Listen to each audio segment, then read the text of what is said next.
Go ahead. Okay. Yeah, are we not using the same prediction for the true elevation angle of the star between globe Earth and flat Earth given a specific timestamp? What did you say? Given a specific timestamp, are we not using the same true altitude of the star for both globe and flat? Same timestamp. We're referencing different positions. So for the globe, they're referencing where it is for the observer because that's where their geometric intersection would be. For flat Earth, we're referencing at the same time at the mountain peak. No, forget the mountain peak. Given a specific timestamp, the true elevation angle of the star, should it be the same on both globe and flat? No. Oh, just in general or whatever. Yeah, given a specific point in time, if I want to say what's the elevation angle, the true unrefracted angle to the star, would that be the same? Yeah, sure. Okay, so if the unrefracted angle to the star at the timestamp of the occlusion is the same for both flat and globe, and flat has a higher peak, then how is the higher peak not occluding the star earlier compared to the lower peak? Because it would already be geometrically aligned with what the globe predicts from the observer-centric position, not accounting for looking at it from the reference of the peak. Because like the whole thing was that it just happens to line up with that, and they were content with saying, we're not going to use the angular difference from the true position. We're interested in the refracted position, which ends up being over the peak at the time of occlusion. So they end up cutting themselves short on various amounts of astronomical refraction to exactly match, the angular difference that was measured from flat Earth. But in any case, that's where the actual argument's been. This is the first time anyone's tried addressing the actual geometric intersections. So you guys are all saying that it would be a different time, but then you're happy to try to co-opt the later time with refraction on the opposite end of it. So the argument has always been this, just no one's ever gotten to this point because it always gets obfuscated and derailed. So this is where we're at. This is where we've always been at, the geometric intersection difference between our two models, and how independently, when we take the air and the elevation that we derive versus what the globe derives, we end up with the half central angle, which should be the drop over distance, which should have made the geometric alignment correspond to the earlier time given by the globe. So with that, if anyone wants to get some closing thoughts off or whatever, feel free. But I'm going to wrap up here in like 5 minutes.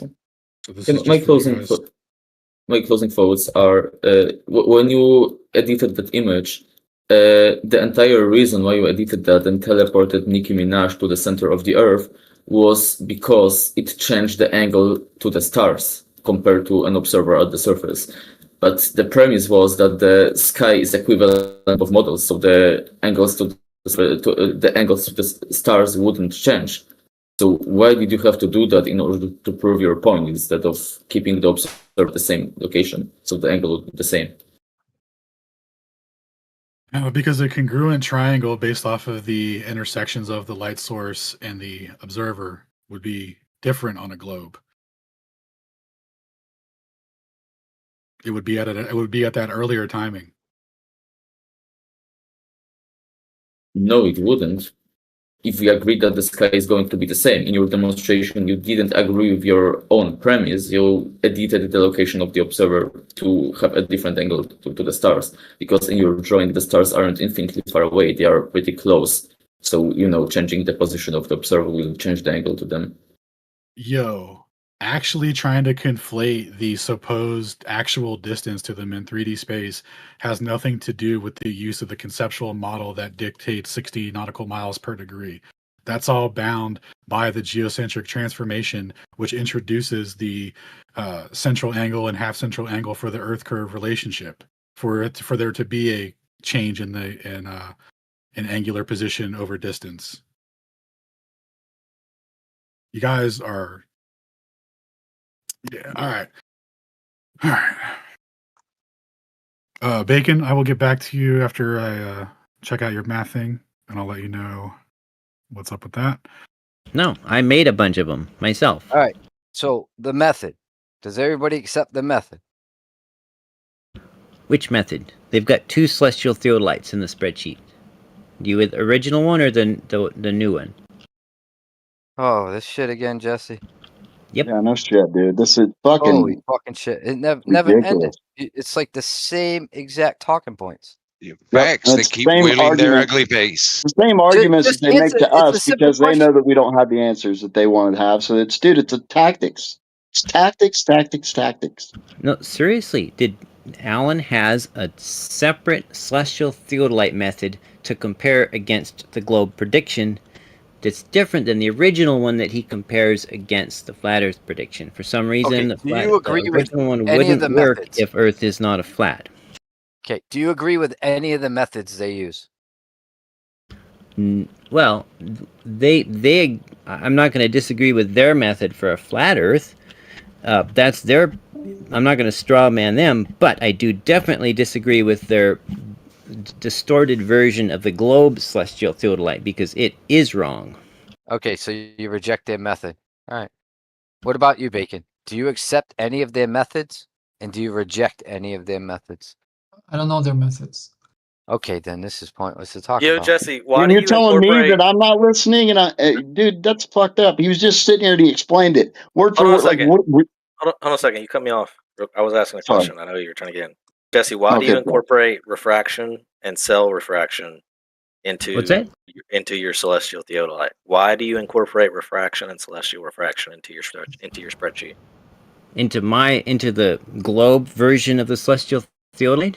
Yes, that's literally a misnomer, but yes, it's not a celestial theodolite if you're using refraction. Well, because in the globe model, both celestial and terrestrial refraction are real. They must be taken into account, and to not take them into account is to straw man the globe model. All right, let me ask you a couple questions real quick, Jesse. Do you think that Alan suggests that refraction does not exist? Beats me, he won't talk to me. I want an honest answer. Do you think that Alan believes refraction doesn't exist? I think he's torn over it. I think he kind of knows it's something that should be dealt with, but he doesn't want to deal with it. No. You asked me my opinion. That's my opinion. The entire point of the celestial theodolite that you've been purposefully being obtuse about this entire time is that it's trying to compare the unrefracted results of both baselines.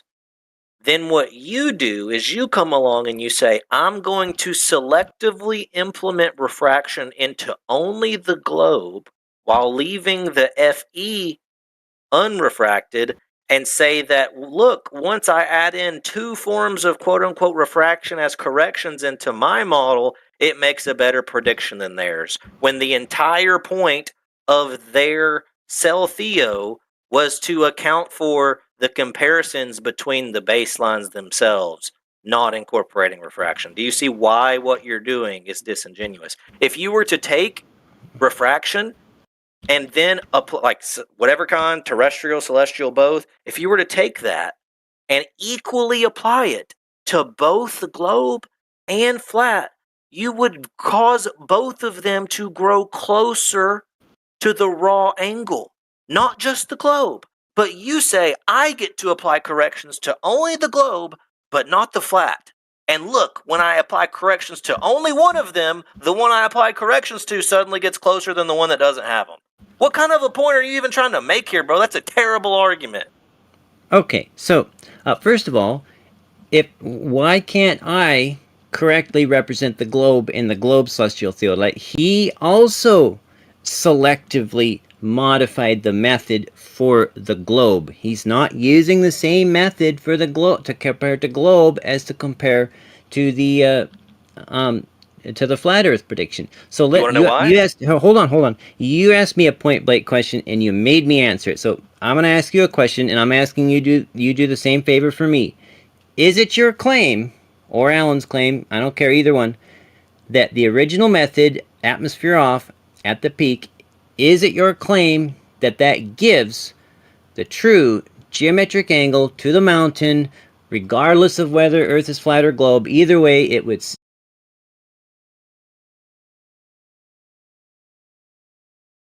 Original method, atmosphere off, at the peak, is it your claim that gives the true geometric angle to the mountain, regardless of whether Earth is flat or globe. Either way, it still gives the true geometric angle to the mountain. It gives an unrefracted angle to the mountain. Okay, even if Earth was a globe, it would still do that? No, because check this out. You can't use arctan rise over run on a curved surface. You're acting like the fact that you're saying the method is slightly different for the two baselines is a gotcha or something. No, Sir? you're missing the point entirely.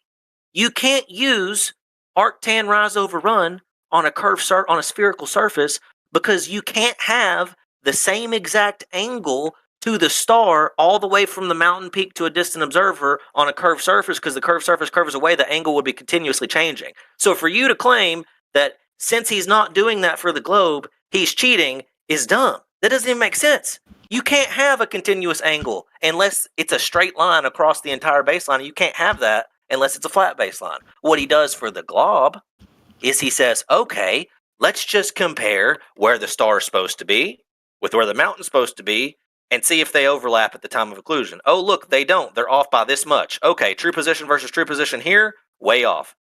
Flat baseline, true position versus true position. Oh, look, they're way closer. That's all it is. That's all it is. And then you go out on a limb and you say, let me add refraction back in to my model but not yours and see how much closer I can get it without letting you refract it, but I'll refract it for me. You're not even being even on your analysis of it. You're selectively giving yourself special pleading. Just lots of words, man. So, are you conceding then that if Earth is a globe, the original celestial theodolite method would give erratic, meaningless results? If Earth is a globe, you would not be able to have the same line. You see how these two pictures on the screen? I'm looking at your stream right now. You said on the picture on the right, it says how the globe Earth celestial theodolite works. You know why that's a complete lie? You notice how you've drawn a flat baseline? Is there a flat baseline in your world, Jesse? Well, it's curved 8 inches per mile squared. You just can't see it. Look, I mean, I could draw that curve, but that's irrelevant. No, you're using a flat baseline. I'll update that to have a curved green baseline, okay? But that's not the point. The point is that according to the globe model, the light curves and the geometric angle to the mountain and to the star are not equal to each other at the moment that the occlusion is observed. That is the globe model claim. But you didn't answer my question. So if Earth was a globe, then you're saying the original celestial theodolite method would not give meaningful, reliable results, right? Yeah, if Earth was a globe, let me just be clear to answer your question. If Earth was a globe, then doing arctan rise over run would not match nearly as closely on the globe as it would FE. So when you say invalid would give erroneous results, yeah, it would prove whether it's really a globe or not. So, if it really was a globe, then doing arctan rise over run would not get closer to a flat baseline. I didn't use the rise over run and I got within a second. The whole, when Dr. Mike started all this, right, and he was showing how Pikes Peak was within 2 arc minutes on the FE baseline, and it was off by 14 on the globe. And you guys are saying, oh no, look, when we add refraction back in, it's really close. It's within 2 arc minutes for us too. That is completely missing from day one. You've been completely missing the point of it. So what he was doing, he was saying, hey, let me see. If Earth's a globe, then what should happen is if I go do arctan rise over run and extend a line from the mountain to me, I should get something that's wildly, wildly off. Because the curved baseline will not allow me to extend a straight line from the mountain to the observer and have the angle be the same across the entire distance. The angle would have to continuously change as I traverse the ground. It would only be able to keep that same angle from mountain to distant observer if the baseline was flat. So let me see what happens when I go measure it. That's the whole point of the Cel-Theo. So since the original celestial theodolite method does give a variety of results from 1,800 feet too high for North Peak, which is actually, that occlusion was actually closer to Greenhorn Mountain. But anyway, and as well as matching globe and tiny globe in other situations, is it possible that those erratic results are because Earth is a globe and it does not give reliable results on a globe? Jesse, it doesn't match the globe at all unless you use refraction. Well, if it's true that light curves on a globe, then is it not true that refraction would change the time of occlusion, and at the moment of occlusion, the star and the mountain would not be at the same physical angle? Jesse, light curves on any shape of the Earth. It doesn't matter what shape the Earth is, light curves. You are acting as if you're allowed to only do refraction on the globe and not the flat Earth. The point is hey, we're just not even going to worry about refraction at all. We know refraction will add a correction in. Without even going there, we're going to see who's closer before we even touch refraction. And Effie's closer literally every time. Now, once you add refraction back in selectively to only one of the two, yeah, the one that you choose to add two different forms of correction to gets closer. That's the point of those corrections, is to force it to be closer. But it's completely disingenuous to say, because I do two different corrections on my baseline, and I don't do any corrections on your baseline, my corrected result is closer than your uncorrected result. Mine must be true. That's retarded. Nobody with any sensibility about themselves whatsoever would look at that and say that that makes scientific sense. So why does the globe correctly predict the resultant angle from stellarium every single time, and the flat Earth does not? Are you talking about with refraction incorporated? I didn't hear you. Go ahead again. So you're talking about with refraction incorporated? Yes. With the two? Yeah, of course. Because as we've discussed since, what was it, June? That's what the quote-unquote celestial refraction is. Someone literally took the glob predictions, added terrestrial refraction, which is real, but usually on the order of just a few arc minutes, okay? And then they said, oh, look, we're still off by a lot from what we expect to be. So they quantified they took a whole bunch of measurements, they quantified their real-world measurements and their deviation from the expectations of the model, plotted it onto a curve, and then took that curve and converted it into a quadratic formula and used that quadratic formula as the correction factor, as the celestial refraction correction, in order to take real-world measurements and convert them into a globular baseline. That's literally what it is. It would be like what they did. That's what celestial refraction, quote unquote, they call it that. It's not really refraction at all. It's literally just mathematical. It doesn't have a single physical variable in it. What they did is they took that. It would be like me going out in the world and saying, I'm going to say that Earth's a plane. And I'm going to go take a whole bunch of measurements and I'm going to compare them to arctan rise over run. And look, they're all a little bit off. So what I'm going to do is I'm going to take my two curves. I'm going to take my arctan rise over run curve. I'm going to take my curve of my measurements, and then I'm going to subtract the difference between the two. And I'm going to take a curve fit function and turn that into a curve fit and spit out with Excel the quadratic formula. And that's going to be the formula that I multiply every single observation by to force it to fit a flat baseline. And I'm going to call it flat celestial refraction.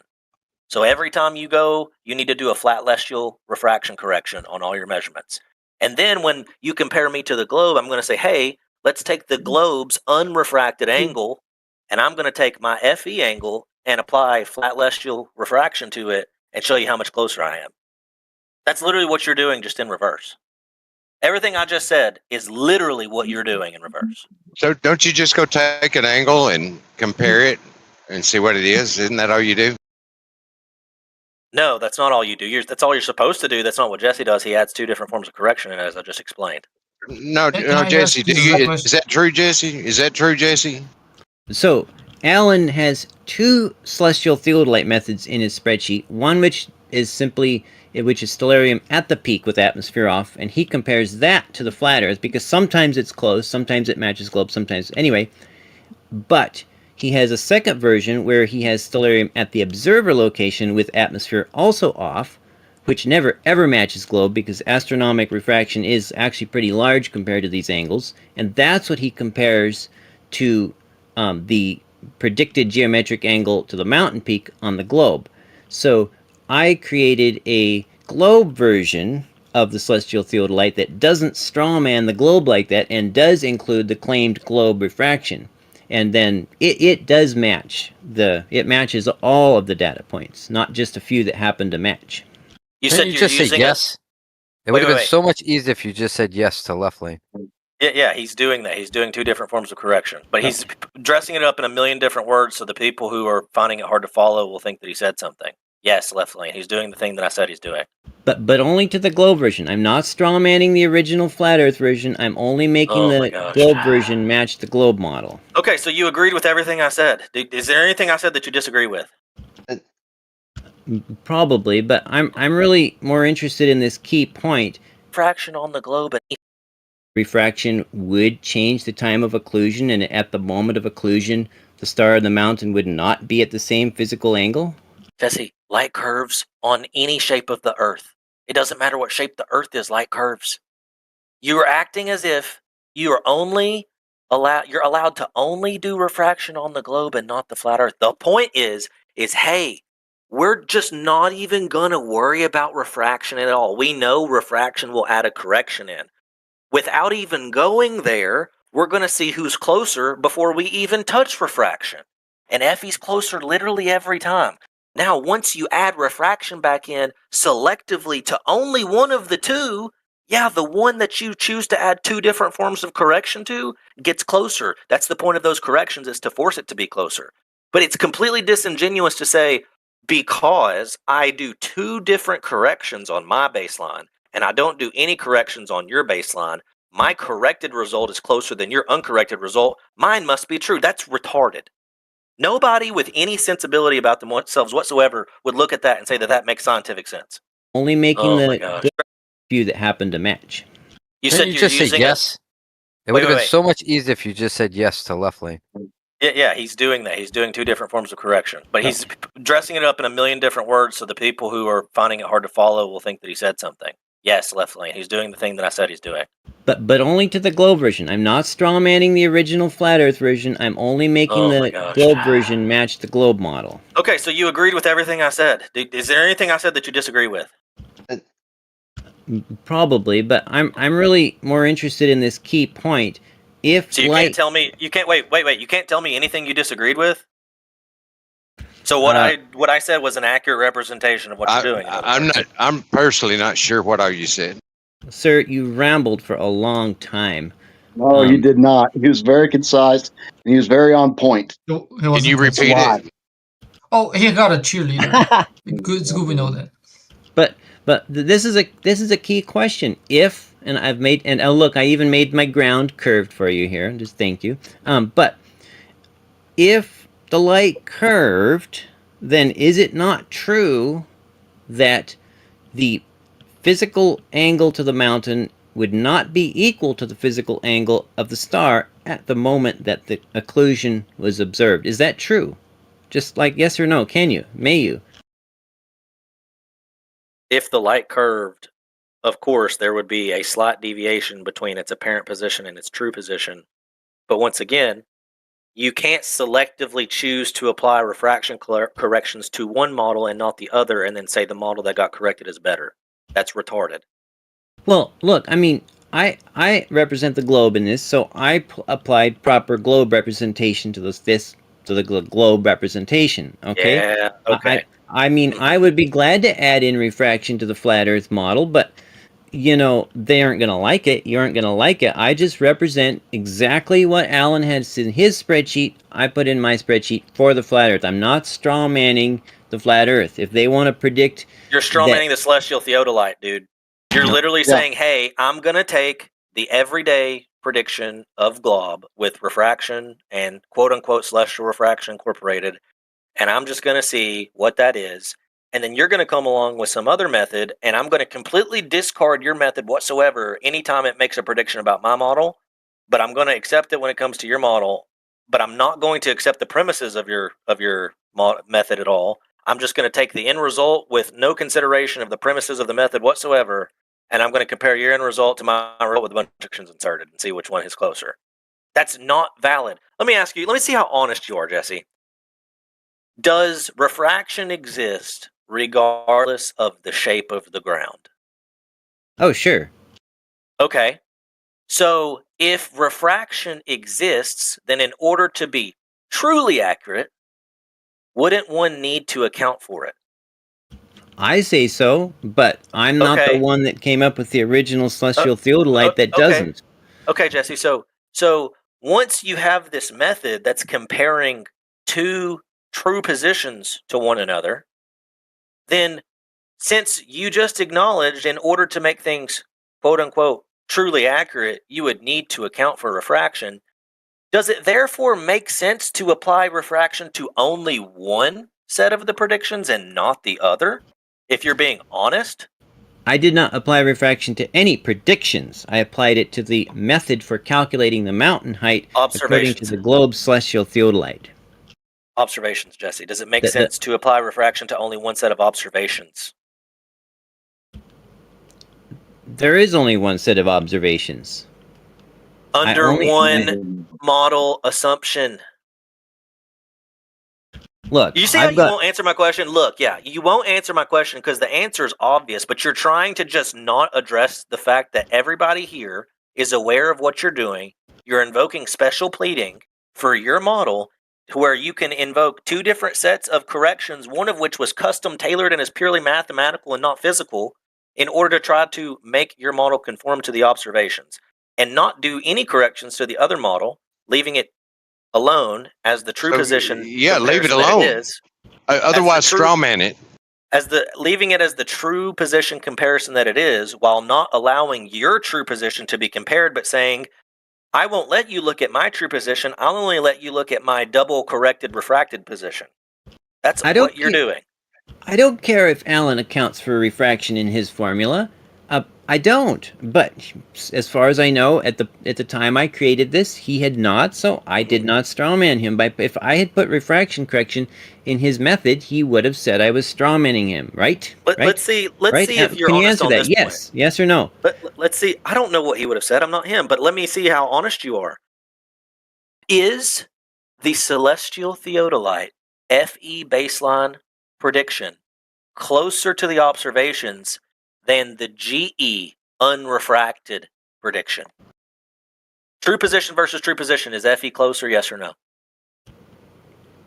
Is what closer to what? Using the original flat Earth No, what method? exactly I just asked you. Not another word change, what I just asked you. You have English comprehension skills. You speak English as a native speaker. You don't need it repeated. You know what I said. Stop being a snake and answer the question.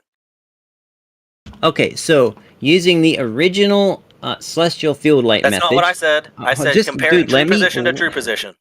Dude, you're going to change it. As soon as you open your mouth, you monologuing, change and it. then you won't let people respond. You call them out, you insult them, you accuse them money, of you stuff, don't and answer then my you won't question. let them respond. you Right? answer your That's all question, he's not got. mine. He's got to be dishonest about it. That's why so he's listen. doing it. I bet you don't answer my question. Let's see if you do. Bet you don't. Yeah, Bet you answer yours. So listen, using the original original atmosphere off at the peak celestial theodolite, comparing it to all the data points, it is closer to globe half the time and closer to flat Earth prediction half the time. Both the geometric globe prediction and the flat Earth geometric prediction, it's close to half and half, and the average error for the globe matches is 30 meters, and the average error for the flat Earth matches is 116 meters. That's super weird because using the spreadsheet that I have access to, which you have also been given, these are not the numbers. Every single one of them is closer to FE. So you're definitely changing the formula.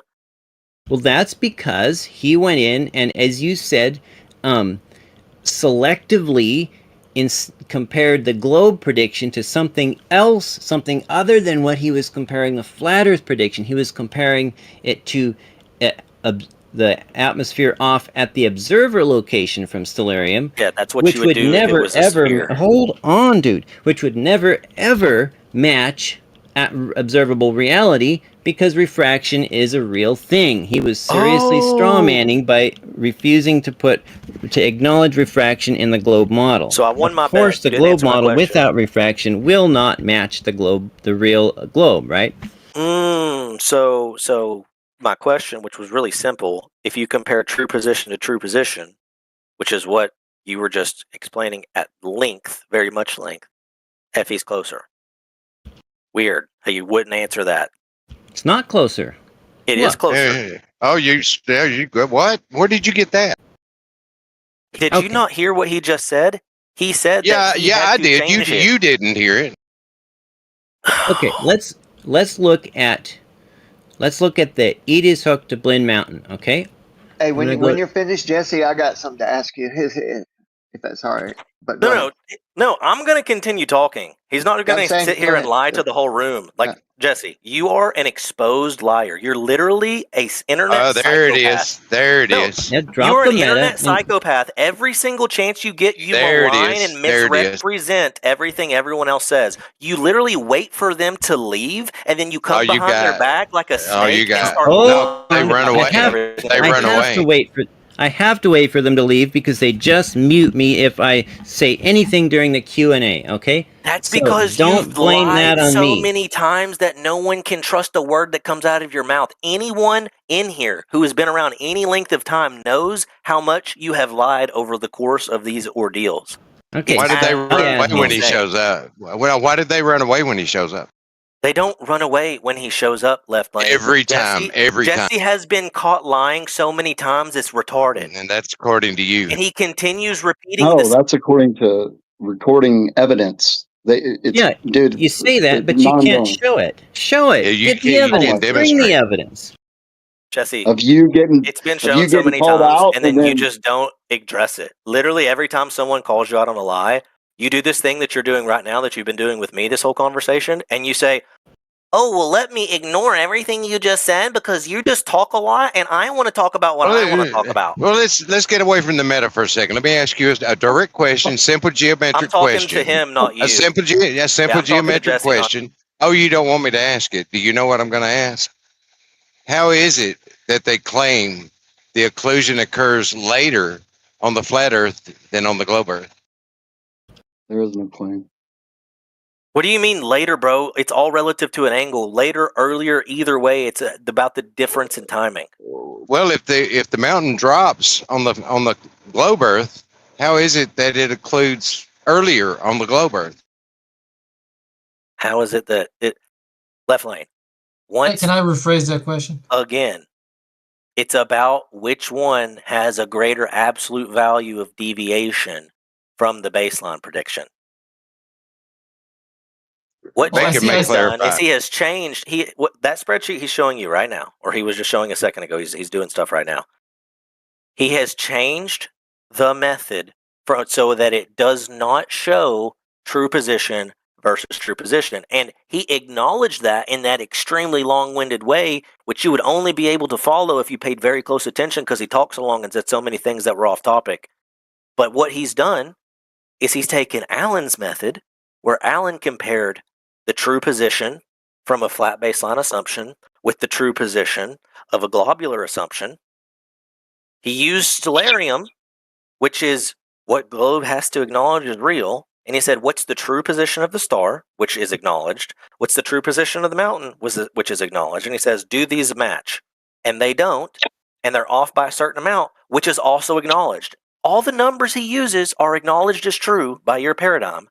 Then he compares that to the flat baseline prediction, and he shows that every single time it is closer. Jesse comes in and says, hey, you're not using arctan rise over run when you use my baseline. It's not fair. Of course he's not. You can't use that if the surface of the ground is a sphere.